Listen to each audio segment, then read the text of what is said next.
Hello everyone, मेरा नाम अंशिका मिश्रा है और आज मैं आपको चैप्टर 2 ह्यूमन रिप्रोडक्शन पढ़ाने जा रही हूँ क्लास 12th का। ये चैप्टर काफ़ी इंपॉर्टेंट चैप्टर है। इसमें नीट से 3 to 4 क्वेश्चंस यूजुअली देखे जाते हैं। तो without any further delay let's start.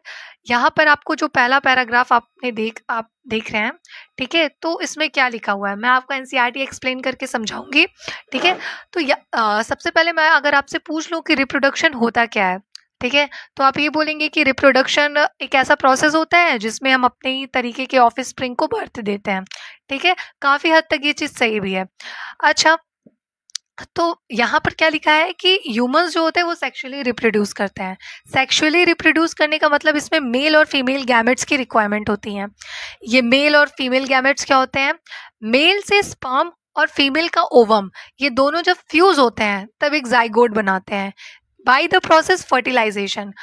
थोड़े टाइम बाद ये ब्लास्टोसिस्ट का फॉर्मेशन करते हैं सेल्स डिवाइड करके, और फिर ये जाकर के यूट्राइन वॉल में जाकर के अपने आप को अटैच कर लेते हैं। ठीक है, जिस प्रोसेस को बोलते हैं हम लोग इम्प्लांटेशन। फिर धीरे धीरे वो एम्ब्रियो बनाता है, फिर एम्ब्रियो का डेवलपमेंट होता है जिस पीरियड को हम लोग बोलते हैं जेस्टेशन पीरियड। उसके बाद क्या होता है कि जब वो फुल्ली डेवलप एम्ब्रियो एक चाइल्ड बन जाता है तो उसकी डिलीवरी हो जाती है जिसको बोलते हैं पार्ट्रिशन। ठीक है, तो क्या आप मुझे बता सकते हैं कि सिर्फ सेक्सुअली ही रिप्रोडक्शन हो सकती है? जी नहीं, आपने पहले पढ़ा होगा कि एसेक्सुअल रिप्रोडक्शन भी होता है, या ऐसे ऑर्गेनिज्म जो यूनिसेलुलर होते हैं वो भी रिप्रोड्यूस करते हैं। बहुत प्रोसेसेस होते हैं जिसको, तो जो यूनिसेलुलर होंगे, सिंगल सेल ऑर्गेनिज्म होंगे, तो वो जिस प्रोसेस से करते हैं रिप्रोडक्शन उसको हम लोग बोलते हैं, वो कई प्रोसेसेस होते हैं, उस प्रोसेस को हम लोग बोलते हैं एसेक्सुअल रिप्रोडक्शन। ठीक है, तो ये बेसिकली इसमें यही दिया हुआ है। ठीक है, ये जो स्टार्टिंग वाला आपका पैराग्राफ है ये यही दिया हुआ है। ठीक है, इसमें आपको ये सब जो लाइनें दी हुई हैं कि इस प्रोसेस को क्या बोलते हैं, जब जाइगोट का फॉर्मेशन होता है तो उस प्रोसेस को क्या बोलते हैं, फर्टिलाइजेशन। तो ये सब आप प्रिपेयर, मतलब आपको अच्छे से प्रिपेयर आता रहना चाहिए, क्योंकि ये सब क्वेश्चंस यूजुअली आपके क्लास टेस्ट या स्कूल टेस्ट में या फिर नीट में भी कभी कभी पूछे जाते हैं। ठीक है, आगे बढ़ते हैं। तो यहाँ पर दिया हुआ है मेल रिप्रोडक्टिव सिस्टम। तो what is male reproductive system? तो मेल रिप्रोडक्टिव सिस्टम वो सिस्टम होता है, रिप्रोडक्टिव सिस्टम, जो कि मेल के अंदर पाया जाता है। ठीक है, ये क्या क्या इंक्लूड करता है? इसमें आप पेयर ऑफ टेस्टिस पाए जाते हैं, एसेसरी डक्ट्स पाए जाते हैं, ग्लैंड पाए जाते हैं और एक्सटर्नल जेनिटेलिया पाया जाता है। ठीक है, मैं आपको अब स्ट्रक्चर वाइज समझाती हूँ कि आखिर ये सब होता कहाँ है और कहाँ सिचुएटेड रहता है। ठीक है, यहाँ पर देखिए, यहाँ पर टेस्टिस है। ठीक है, तो ये दो पेयर में पाए जाते हैं, तो मतलब दो टेस्टिस प्रेजेंट होते हैं। ठीक है, यहाँ पर दिया क्या है कि a testis is situated outside the abdominal cavity within a pouch like structure called scrotum.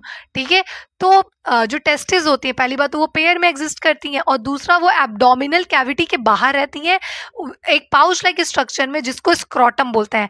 ये जो आप देख रहे हैं यहाँ पर इसको, ठीक है, ये वाले पार्ट को इसको स्क्रोटम बोलते हैं। ठीक है, ये पाउच लाइक स्ट्रक्चर दिख रहा है ना आपको, ठीक है, तो इसको ही स्क्रोटम बोलते हैं। ठीक है, तो जो स्क्रोटम होता है उसका टेम्परेचर, यहीं पर स्पर्म बनते हैं आपके। ठीक है, स्पर्म का फॉर्मेशन यहीं पे होता है। ठीक है, तो इसका टेम्परेचर जो होता है वो बॉडी के टेम्परेचर से 2 से 2.5 डिग्री सेल्सियस जो होना चाहिए, कम होना चाहिए। ठीक है, अगर इनका टेम्परेचर बॉडी के टेम्परेचर की जगह होगा, मतलब सेम होगा, तो वो स्पर्मेटोजेनेसिस में दिक्कतें आएंगी। ठीक है, फॉर्मेशन ऑफ स्पर्म्स नहीं होंगे। ठीक है, तो इसी वजह से बॉडी टेम्परेचर से इनका टेम्परेचर क्या होना चाहिए, 2 से 2.5 डिग्री सेल्सियस कम होना चाहिए। ठीक है, ये काफी रिक्वायर्ड होता है for the formation of sperms. ठीक है, फिर क्या दिया है कि एडल्ट्स में जो इसका साइज क्या होता है, एडल्ट्स में टेस्टिस का साइज जो होता है, लेंथ जो होता है वो 4 to 5 सेंटीमीटर होता है, विथ जो होती है वो 2 to 3 सेंटीमीटर होती है। ओके, और इसका स्ट्रक्चर जो होता है वो ओवल शेप का होता है। ठीक है, ये सब काफी इंपॉर्टेंट पॉइंट्स है, ये सब आपको एकदम ये नंबर जो है वो आपको एकदम अच्छे से प्रिपेयर्ड रहना चाहिए, क्योंकि नीट में इससे डायरेक्टली क्वेश्चन पूछे जाते हैं। ठीक है, तो इसमें मैंने अभी तक क्या क्या डिस्कस किया, टेस्टिस जो होते हैं वो पेयर में एग्जिस्ट करते हैं। टेस्टिस का शेप क्या होता है, ओवल शेप का होता है। लेंथ क्या होती है, 4 to 5 सेंटीमीटर होती है, और विड्थ क्या होती है, 2 to 3 सेंटीमीटर मीटर होती है। ये कहाँ पाए जाते हैं? ये एब्डोमिनल कैविटी के बाहर एक पाउच लाइक स्ट्रक्चर होता है जहाँ पर ये पाए जाते हैं। एब्डोमिनल कैविटी के बाहर पाउच लाइक स्ट्रक्चर होता है जहाँ पर ये पाए जाते हैं। इस जिसको हम लोग स्क्रोटम बोलते हैं। ठीक है, स्क्रोटम का टेम्परेचर बॉडी के टेम्परेचर से 2 से 2.5 डिग्री सेल्सियस कम होना चाहिए।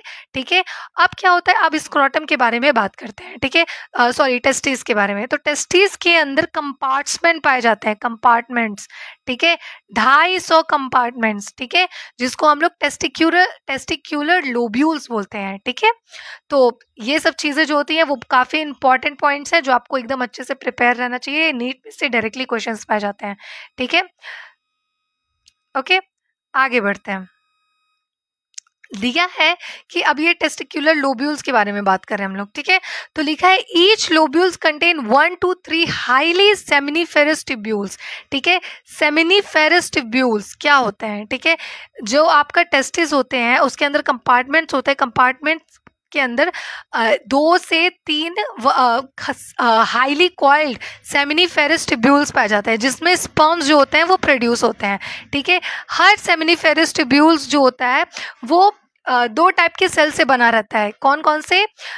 एक मेल जर्म सेल्स होते हैं और एक सर्टोली सेल्स होते हैं। यहाँ पर मेंशन भी है, एक मेल जर्म सेल्स होते हैं और एक सर्टोली सेल्स होते हैं। ठीक है, टेस्टिक्युलर लोब्यूल्स होते हैं, 250 कंपार्टमेंट्स होते हैं जिनको हम लोग टेस्टिक्युलर लोब्यूल्स बोलते हैं। हर लोब्यूल्स में 1 से 3 हाईली कॉइल्ड सेमिनिफेरस ट्यूब्यूल्स होते हैं और हर सेमिनिफेरस ट्यूब्यूल्स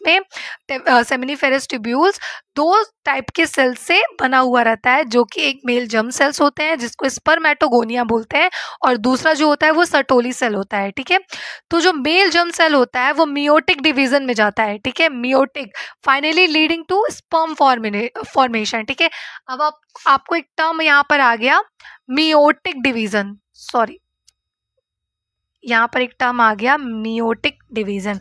मियोटिक डिवीजन का मतलब क्या होता है कि 2 टाइप के डिवीजन होते हैं। एक होते हैं माइटोसिस और मियोसिस में डिफरेंस क्या है ये हम लोग आगे भी पढ़ेंगे, बट यहाँ पर मैं आपको बता दे रही हूँ कि जो माइटोसिस होता है, ठीक है, जैसे फॉर एग्जांपल सिंपल मैं आपको यहाँ पे समझा रही हूँ। ठीक है, तो पहले हम लोग बात करते हैं माइटोसिस। ठीक है, माइटोसिस को हम लोग क्या बोलते हैं? Equational division. ठीक है, इक्वेशनल डिवीजन। ओके, तो माइटोसिस क्या होता है कि जब एक सेल है, मान लीजिए इसका क्रोमोसोम नंबर 2n है। ठीक है, तो जब ये डिवाइड करेगा डॉटर सेल्स में तो इसका जो डॉटर सेल्स का जो क्रोमोसोम नंबर रहेगा वो 2n ही रहेगा। ठीक है, ओके, तो इसको हम लोग तो जब माइटोसिस को क्या बोलते हैं? Equational division. ठीक है, तो मतलब जब ये डिवाइड करता है तो इसका जो क्रोमोसोम नंबर रहता है वो पहले जैसा ही रहता है और वो चेंज नहीं होता या रिड्यूस नहीं होता है। ठीक है, इसका जस्ट अपोजिट होता है मियोसिस। ठीक है, अब मियोसिस की बात करते हैं। ठीक है, मियोसिस, MEIOSIS। ठीक है, मियोसिस को क्या बोलते हैं? Reductional division. Reductional division. ठीक है, तो रिडक्शनल डिवीजन क्या होता है कि एक सेल है, मानिए इसका क्रोमोसोम नंबर 2 है, तो जब ये डिवाइड करेगा तो जो नया सेल्स डॉटर सेल्स फॉर्म होते हैं तो उनके पास सिर्फ पुराने वाले में का n रहता है। ठीक है, तो डिवाइड हो जाता है, क्रोमोसोम जो होता है वो हाफ डिवाइड हो जाता है, रिड्यूस हो जाता है। ठीक है, तो माइटोसिस में क्या रहता है कि जो क्रोमोसोम रहते हैं वो क्रोमोसोम नंबर जो रहते हैं वो सेम रहते हैं, पेरेंट एज वेल एज आपका डॉटर सेल में। और मियोसिस में क्या होता है कि पेरेंट सेल में जितने भी क्रोमोसोम नंबर रहते हैं उसके हाफ हो जाते हैं। ओके, कमिंग बैक, तो हम लोग बात कर रहे थे किसकी? Male germ cells undergo meiotic division finally leading to sperm cell formation. ठीक है, तो जो मेल जर्म सेल होता है वो मियोटिक डिवीजन कर करके स्पर्म का फॉर्मेशन करता है। ठीक है, जबकि जो सर्टोली सेल होते हैं वो provide nutrition to the germ cells. ठीक है, अब भाई वो डिवाइड कर रहे हैं तो उनको न्यूट्रिशन भी तो चाहिए। ठीक है, डेवलपमेंट के लिए, तो वो कौन प्रोवाइड करता है? आपका सर्टोली सेल्स प्रोवाइड करते हैं। ठीक है, तो जो रीजन होता है outside the seminiferous tubules are called interstitial spaces contain small blood vessels and interstitial cells और लीडिंग सेल्स। ठीक है, जो सेमिनिफेरस ट्यूब्यूल्स के बाहर का जो स्पेस प्रेजेंट होता है उसको हम लोग इंटरस्टिशियल स्पेसेस बोलते हैं। ठीक है, जिसमें ब्लड वेसल्स पाए जाते हैं और इंटरस्टिशियल सेल्स और लीडिंग सेल्स पाई जाती हैं। ये लीडिंग सेल्स क्या होती है हम लोग आगे डिस्कस करते हैं। उसके पहले मैं आपको बता दूं कि ये जो आपका मेल रिप्रोडक्टिव पार्ट है, इसके अंदर जितना भी आपने अभी तक पढ़ा ना कि ईच लोब्यूल, जैसे जो भी लाइन एक एक सेंटेंस दिया हुआ है वो सब बहुत इंपॉर्टेंट है। ठीक है, नीट में ज्यादातर यही सब क्वेश्चंस पूछे, रिप्रोडक्शन चैप्टर से एक फीमेल हो गया एक मेल हो गया, इन सबों से यही क्वेश्चंस पूछते हैं कि जो ऐसा रीजन जो सेमिनिफेरस ट्यूब्यूल्स के बाहर प्रेजेंट होता है, स्पेस जो प्रेजेंट होता है उसको क्या बोलते हैं। ठीक है, या सर्टोली सेल्स के फंक्शंस क्या होते हैं। ठीक है, तो ये काफी वेरी इंपॉर्टेंट टॉपिक है ये मेल रिप्रोडक्टिव पार्ट। ठीक है, इसका स्ट्रक्चर भी पढ़ने के साथ साथ स्ट्रक्चर्स कि कहाँ पर यूरिनरी ब्लैडर है, सेमिनल वेसिकल है, प्रोस्टेट ग्लैंड है, यूरेथ्रा, ये सब आपको पता रहना चाहिए क्योंकि कभी कभी नीट में डायरेक्टली आपका फिगर से भी पूछ लेते हैं। ठीक है, आगे बढ़ते हैं। तो यहाँ पर हम लोग बात कर रहे थे लीडिंग सेल्स की। ठीक है, तो Leydig cells synthesis and secrete testicular hormones called androgens, other immunologically competent cells are also present. तो लीडिंग सेल का फंक्शन क्या होता है, टेस्टिकुलर हार्मोन्स को प्रोड्यूस करना, जिसको हम लोग एंड्रोजेंस बोलते हैं। ठीक है, आपने एक जो मेल के अंदर हार्मोन्स पाए जाते हैं, ठीक है, उसको हम लोग बोलते हैं टेस्टोस्टेरोन। ठीक है, तो ये जो होते हैं लीडिंग सेल वो उसी के फॉर्मेशन के लिए रिस्पॉन्सिबल होता है। ठीक है, other immunologically competent cells are also. तो अब हम बात करेंगे मेल सेक्स एक्सेसरी डक्ट के बारे में। ठीक है, जो कि इंक्लूड करता है रेटिटेस्टिस, वासा एफ्रेंशिया, एपिडिडाइमिस और वास डिफरेंस। ठीक है, तो बेसिकली एक टाइप का जैसे डक्ट होता है ना, जैसे कि मान लीजिए आपको एक जगह से दूसरी जगह जाना है। ठीक है, तो आपको इन रास्तों से होकर के गुजरना पड़ेगा। ठीक है, तो ये सेम वैसी चीज़ है। ठीक है, तो जब एक सेमिनिफेरस ट्यूब्यूल्स में जब आपका स्पर्म प्रोड्यूस हो रहा है तो वो कैसे यूरेथ्रा से बाहर निकल रहा है। ठीक है, तो इसमें कौन कौन से डक्ट रिस्पॉन्सिबल है, उन्हीं को मेल सेक्स एक्सेसरी डक्ट्स बोलते हैं। ठीक है, इसमें आपका रेटिटेस्टिस आता है, वासा एफ्रेंशिया आता है, वास डिफरेंस आता है, एपिडिडाइमिस आता है, सेमिनल वेसिकल भी रिस्पॉन्सिबल होता है। ठीक है, यूरेटर होता है। ठीक है, तो ये एक सीक्वेंस होता है। ठीक है, मैं आपको अब एक्सप्लेन करती हूँ। सबसे पहले क्या होता है कि जो सेमिनिफेरस ट्यूब्यूल्स, ठीक है, उसमें स्पर्म प्रोड्यूस हो गए। ठीक है, तो स्पर्म जो सेमिनिफेरस ट्यूब्यूल्स में प्रोड्यूस हो जाएंगे तो वो जा करके वासा एफ्रेंशिया में खुलते हैं। ठीक है, तो सेमिनिफेरस ट्यूब्यूल से वासा एफ्रेंशिया में वो रेटिटेस्टिस के थ्रू खुल जाते हैं। ठीक है, यहाँ पर एक लाइन लिखी हुई है। ठीक है, कि the seminiferous tubules of the testis open in the vasa efferentia through retitestis। ठीक है, तो रेटिटेस्टिस के थ्रू वो सेमिनिफेरस ट्यूब्यूल से लेकर के वासा एफ्रेंशिया में जाकर के ओपन हो जाता है। ठीक है, आपको इस फिगर में दिख रहा होगा ना कि ये मान लीजिए यहाँ पे टेस्टिकुलर लॉब्यूल्स होते हैं। ठीक है, तो टेस्टिकुलर लॉब्यूल्स में सेमिनिफेरस ट्यूब्यूल्स होते हैं, फिर वो यहाँ से जा करके वासा एफ्रेंशिया में खुलते हैं। कैसे? रेटिटेस्टिस के थ्रू होते हैं। फिर अब रेटिटेस्टिस वासा एफ्रेंशिया के बाद वो कहाँ चले जाएंगे, यहाँ पर वो आ जाएंगे एपिडिडाइमिस में। ठीक है, इसको बोलते हैं एपिडिडाइमिस। ठीक है, और ये जो आपको मैं ये वाली लाइन कर रही हूँ ये वास डिफरेंस की है। ठीक है, तो यहाँ पर सेमिनिफेरस ट्यूब्यूल से ये निकल गए कहाँ पे, वासा एफ्रेंशिया में, किसके थ्रू, रेटिटेस्टिस के थ्रू। फिर उसके बाद ये चले जाएंगे यहाँ पर, जो ये रुकिए मैं इसको इरेज करके आपको फिर से समझाती हूँ। ठीक है, ये देखिए सेमिनिफेरस ट्यूब्यूल्स मानिए यहाँ है।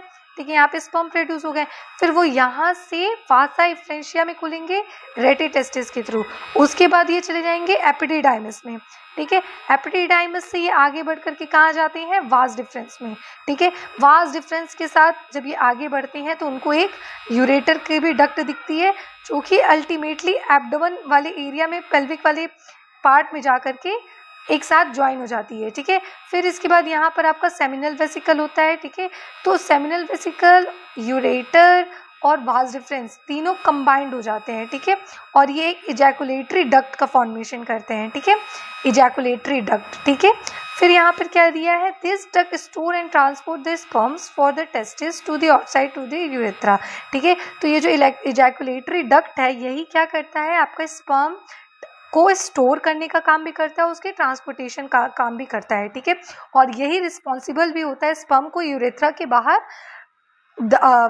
रिलीज करने में। ठीक है, तो यूरेथ्रा जो होता है वो ओरिजिनेट होता है यूरिनरी ब्लैडर से और एक्सटेंड करता है पेनिस तक, और ये लार्ज एक्सटर्नल ओपनिंग होती है जिसको यूरेथ्रल मीएटस बोलते हैं। ये जो क्वेश्चन है ये नीट में पूछा जा चुका है, ठीक है। तो ये मेन आपको अच्छे से पढ़ लेना है कि जो यूरिनरी ब्लैडर होता है, जो यूरेथ्रा होता है, वो ओरिजिनेट होता है यूरिनरी ब्लैडर से और एक्सटेंड करता है पेनिस तक, ठीक है। फिर इसको इसकी एक्सटर्नल ओपनिंग को हम लोग क्या बोलते हैं, यूरेथ्रल मीएटस, ठीक है।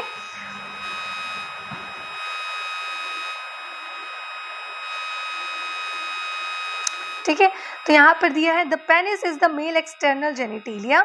It is made up of special tissues that help in erection of the penis to facilitate insemination. The enlarged end of the penis is called glans. Penis is covered by a loose fold of skin called as foreskin.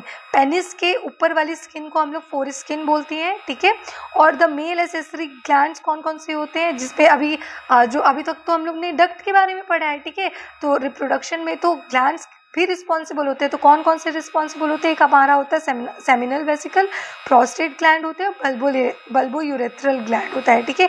तो ये सब basically glands क्या करते हैं, secretion का काम करते हैं, ठीक है, जो कि रिच होता है किसमें, फ्रक्टोज में, कैल्शियम में और सर्टेन एंजाइम्स में। आखिर वो ये लोग इस टाइप के ग्लैंड्स जो होते हैं वो क्यों सिक्रीशन करते हैं, क्योंकि स्पर्म जो होता है उसको मूवमेंट के लिए मोटिलिटी चाहिए रहती है, ठीक है। तो मोटिलिटी उसको फ्रक्टोज, कैल्शियम, सर्टेन एंजाइम से ही मिलती है। तो हर जो आपका सेमिनल वेसिकल हो गया, ठीक है, प्रोस्टेट ग्लैंड हो गया, बल्बो यूरेथ्रल ग्लैंड हो गया, वो एक टाइप का कुछ ना कुछ सेक्रेट कर रहा है जिससे स्पर्म की मोटिलिटी और उसको न्यूट्रिशन मिल रहा है, ओके। और इसमें पेनिस के लुब्रिकेशन के लिए भी ये काफ़ी रिस्पॉन्सिबल होता है। यहाँ पर आपको एक फिगर दिखाई दे रहा है, ठीक है, जिसमें ये हो गया आपके इंटरस्टिशियल सेल्स, ठीक है, यहाँ पर लोकेटेड है, ठीक है। और ये हो गया आपका स्पर्मेटोगोनिया सेल्स जो होता है, जो आगे चल करके स्पर्म का फॉर्मेशन करता है, ठीक है। ये स्पर्मेटोजोआ है, ठीक है। ये सटोरी सेल्स हैं जो कि नरिशमेंट प्रोवाइड करते हैं। तो आपको ये फिगर अच्छे से आते रहना चाहिए, इससे डायरेक्ट क्वेश्चन भी आ सकते हैं।